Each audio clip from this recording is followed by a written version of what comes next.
Vamos a conversar sobre este tema con Rafael Araoz, que es asesor de la Subsecretaría de Salud Pública.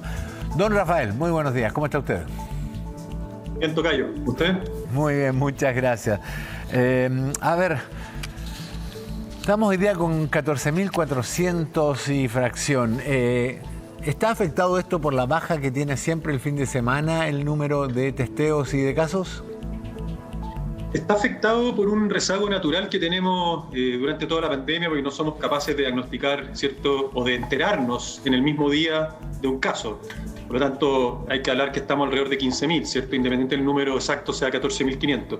La baja habitual a la cual te refieres, habitualmente es de lunes y martes, así que es ahí donde nosotros vemos la baja como artificial, cuando uno mira la figura que parece un serrucho. Eso ocurre lunes y martes, así que este número de hoy tiene siempre un rezago, pero es el rezago que tienen todos los días. Claro. Estamos alrededor de 15.000 casos. Claro, por eso los estadísticos siempre toman de martes a miércoles de la semana siguiente para no que ese error no lo afecte. Ahora, 15.000 casos. ¿En qué etapa de la pandemia estamos? ¿Llegamos al pic? ¿Estamos en una meseta o estamos todavía en pleno ascenso? De la ola, perdón. Bueno, estamos en plena, para contestar sin contestar. Estamos en plena ola de Omicron, ¿cierto?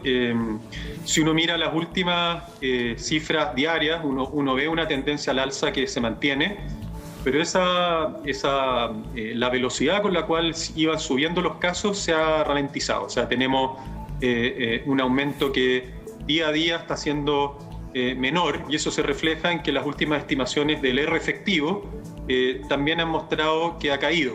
Eso no significa que estén cayendo los casos, sino que la velocidad con que está aumentando ha ido disminuyendo. Y eso nos tiene súper expectantes, porque una de las grandes diferencias que tiene Chile con el resto del mundo es no solamente la cantidad de vacunados que tenemos, ¿cierto?, que es muy grande, y que además tenemos una gran cantidad de infectados, que eso hace tener la expectativa de tener una buena inmunidad de base, pero además nuestros esquemas de vacunación difieren bastante con otros. Entonces, pensar que nos va a pasar lo mismo que Israel, que tiene 3 o 4 dosis de Pfizer, no necesariamente aplica acá, donde tenemos gente infectada, gente vacunada con una vacuna con el virus completo y gente reforzada, ¿cierto?, con distintos tipos de vacuna. Entonces, estamos muy expectantes a ver cómo nos comportamos, porque si efectivamente nos quedamos en este punto, llegamos a 15.000, 16, o sea, hay un margen que la verdad es que no importa ser tan finos en el número para entender el proceso, ¿cierto?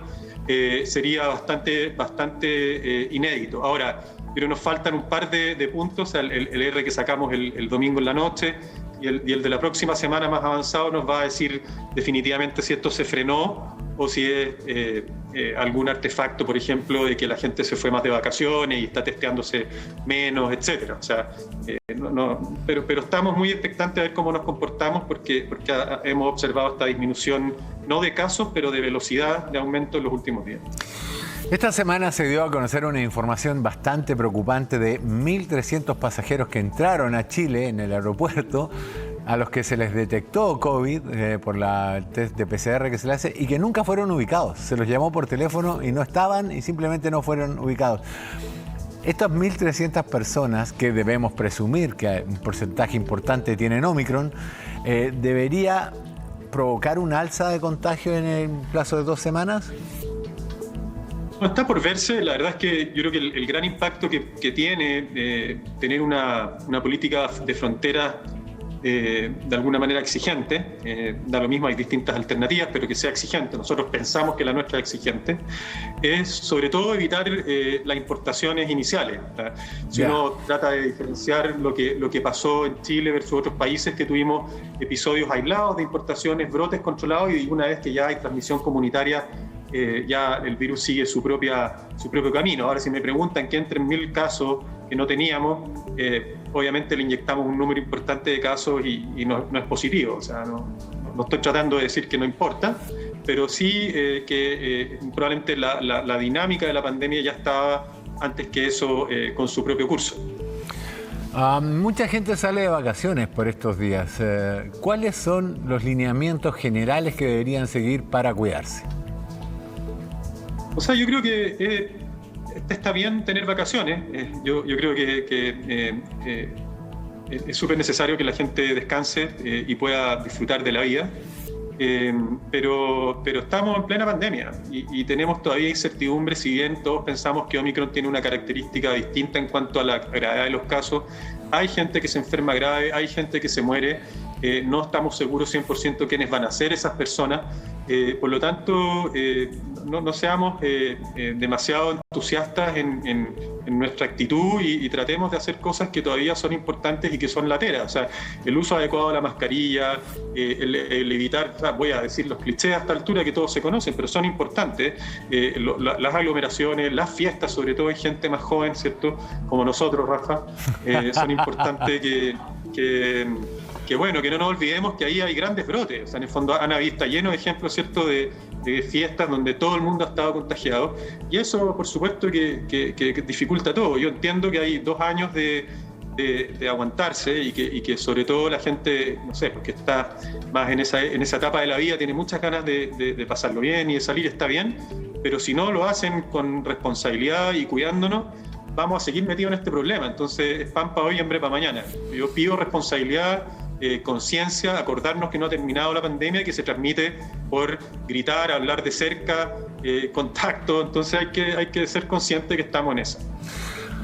Dijo usted una cosa bastante importante, digamos, que es menos grave esta variante. Yo preguntaría si la curva de ascenso de los casos está acompañada por un ascenso de los casos de muerte o de internación en cama crítica o con ventilación asistida. Por ahora en Chile no, o sea, está totalmente disociada la curva de casos con la curva de hospitalizados y también de ingreso a UCI. Y eso es positivo porque ya llevamos un buen número de días en esta situación y uno esperaría que ya hubiéramos encontrado un aumento proporcional o no proporcional, pero ya más significativo en el número de camas. Nosotros seguimos lo que le llamamos la tasa de conversión, es decir, cuántos casos de los que tenemos confirmados se van a la UCI. Y estamos en los niveles históricos más bajos que nunca habíamos tenido. Lo mismo la letalidad, pero hay que ser súper cuidadosos porque son desenlaces que son más lentos. Entonces, de nuevo, o sea, esta semana, y no es porque quiera patear la pelota para la semana que viene, pero esta semana va a ser importante porque si nos mantenemos con esta separación de curvas, como tú bien lo mencionabas, estamos en una buena situación. Vemos otras informaciones de otros lados. La gente que se hospitaliza sigue yéndose a la UCI, o sea, parece que igual la gente que se va al hospital por algún motivo, por Omicron me refiero, por algún motivo se sigue yendo a la UCI, probablemente es porque o hay gente no vacunada, o hay gente muy susceptible que con cualquier infección respiratoria se va a ir a la UCI, influenza, etc.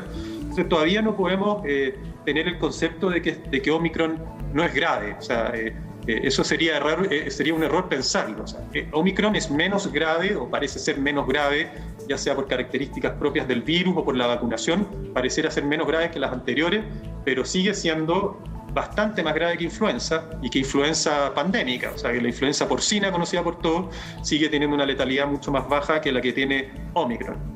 Ahora, para la gente que está pateando sus vocaciones, que conozco varios, digamos, que han dicho voy a esperar un poco, ¿cuándo deberíamos esperar el pic y el comienzo de la baja en el nivel de contagio?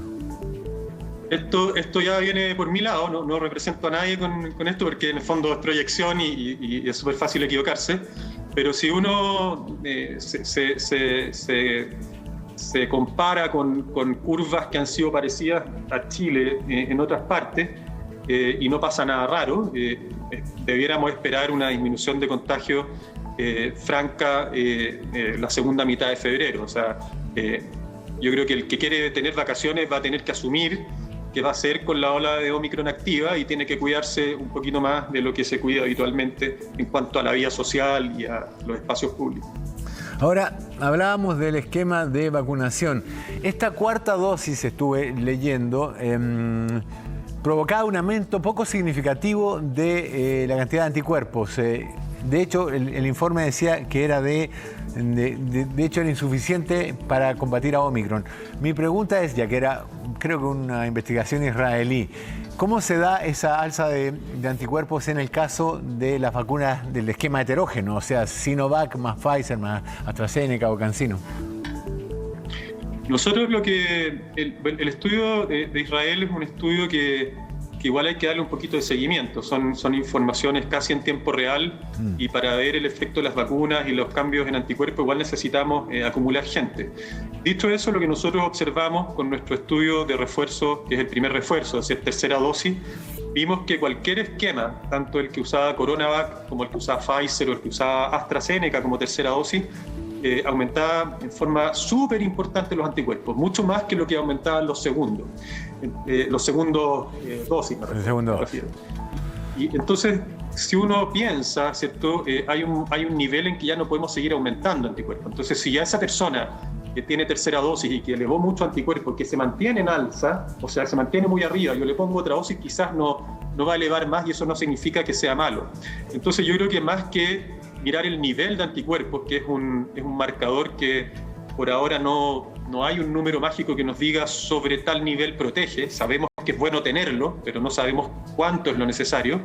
Yo creo que conceptualmente el hecho de tener una población con 3 dosis, un eventual refuerzo adicional, mucha circulación viral en los 2 primeros años, independiente del nivel de anticuerpos, nos va a pillar muy inmunizados y con una inmunidad celular que no la medimos con los anticuerpos y que sabemos que, al menos por los datos de Susan Bueno y de Alexis Kalergic, sabemos que logramos memoria contra Omicron. Hay que esperar que eso se consolide y se publique, pero esos son datos muy interesantes. Pensamos que al menos para poder combatir la enfermedad grave por Omicron, vamos a estar bien parados y eso es un poco lo que nos ha estimulado, ¿cierto?, a seguir empujando la vacunación como lo hemos hecho hasta ahora. Don Rafael Araoz, asesor de la Subsecretaría de Salud Pública, muchísimas gracias por el tiempo que nos ha dedicado aquí en CNN y Chilevisión. Que tenga una buena jornada. Igual, buen fin de semana, que esté muy bien.